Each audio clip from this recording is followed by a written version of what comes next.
Une fois n'est pas coutume, j'ai eu envie de vous faire découvrir ou redécouvrir un album qu'on a déjà mis en coup de cœur, donc qui n'est pas une nouveauté, à ceci près que s'il est mis en avant, c'est qu'il y a une raison. Cette raison, c'est tout simplement les 10 ans d'une jeune maison d'édition, on va dire ça comme ça, qui est Rue de Sèvres. Alors, Rue de Sèvres, vous les connaissez peut-être un peu, parce qu'on a déjà eu plusieurs coups de cœur chez eux, dont l'album que je vais vous présenter, mais pas le seul. Il a aussi, et ça aussi une maison d'édition qui se démarque un petit peu parce qu'elle ne les fait pas pléthore de titres, hein, elle en sort de façon assez régulière, mais en tout cas raisonnée. Puis bon, il y a des grands noms qui sont passés chez elle, hein, qui pour le coup ont eu des coups de cœur, hein. Je ne citerai que Zep ou Loisel par exemple, pour citer ces deux-là. Mais le coup de cœur sur lequel j'ai envie de mettre un petit point d'orgue, c'est un coup de cœur sur lequel je m'étais éclaté à l'époque, il n'y a pas d'autre façon de le dire, avec de bons mots, une belle langue, une belle poésie, de l'ironie, de l'humour et en même temps beaucoup de vérité. Alors cet album c'est quoi? Eh bien c'est Edmond. Alors Edmond, déjà je vais vous parler de l'auteur. Léonard Cheminot. Alors Léonard Cheminot, bon, nous ça fait quelques temps qu'on le connaît, mais je dois avouer que sur Edmond il m'avait éclaté, comme je le disais tout à l'heure. Il faut avouer que c'est pas sa première réussite, loin de là. Pour moi, sa première réussite, alors ça n'engage que moi, attention, c'était Le Travailleur de la Nuit, ce qui était l'histoire de Marius Alexandre Jacob, hein, l'hypothétique personnage qui a inspiré Arsène Lupin. Ça c'est une chose.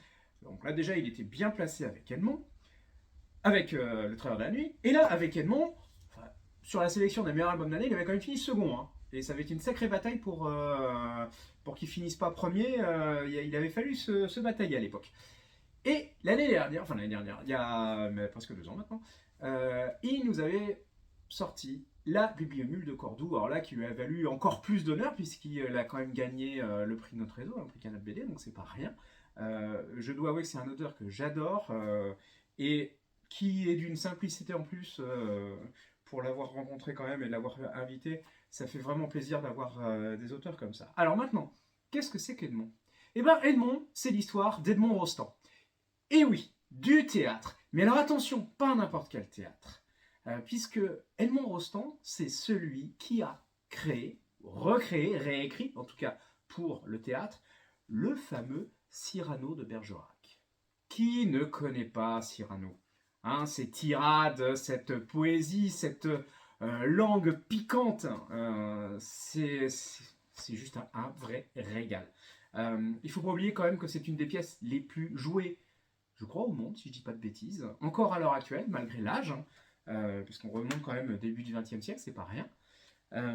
Et on va découvrir justement l'envers du décor, parce que pour nous c'est une évidence. Cyrano, qu'il ait été une pièce, un écrit, c'est rentré dans le domaine public, dans la culture populaire, sauf que c'est pas une évidence. En tout cas à l'époque, ça n'en était pas une.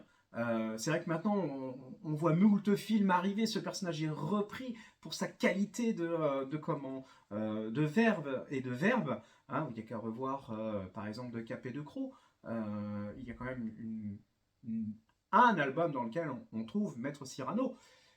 J'en dis pas plus parce que peut-être que certains l'ont pas lu, donc je laisserai le découvrir. Mais sur Edmond, c'est de découvrir aussi toute l'histoire d'Edmond Rostand, parce que cette pièce, aux multiples qualités et surtout prix, elle a été écrite en 3 semaines. 3 semaines pour écrire une pièce en 5 actes. Eh ben Mazette, bonjour. Parce que là, on a affaire à un Edmond Rostand qui au départ est un poète, écrivaillon raté, tel qu'il se décrit lui-même. En fait, il va de four en four. Il a beau avoir fait donner des pièces à Sarah Bernard, même là, ça marche pas.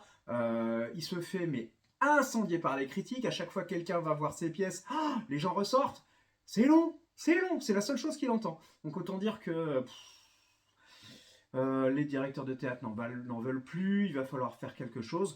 Et il arrive quand même à trouver quelqu'un qui veut bien lui faire, mais c'est créer, publier, entre guillemets, en tout cas, que cette pièce soit mise en place, sauf qu'il doit écrire cette pièce en 3 semaines. Alors, pour un écrivain raté, tel qu'il se décrit, avec tout ce que ça cache derrière, où est-ce qu'il va réussir à trouver le temps l'énergie et la qualité, parce que c'est ce qui lui manque, c'est ce que tout le monde lui reproche. Et bien c'est là que ça devient intéressant. Ça devient intéressant parce qu'on va découvrir comment toutes les petites choses du quotidien, à partir du texte original, puisqu'on y a quand même un texte original, il a pu les réintégrer, les insérer, faire ces phrases qui sont inspirées de faits réels. Et c'est ça qui est savoureux. Voilà, on pourrait jouer les 3 coups, on s'y retrouve.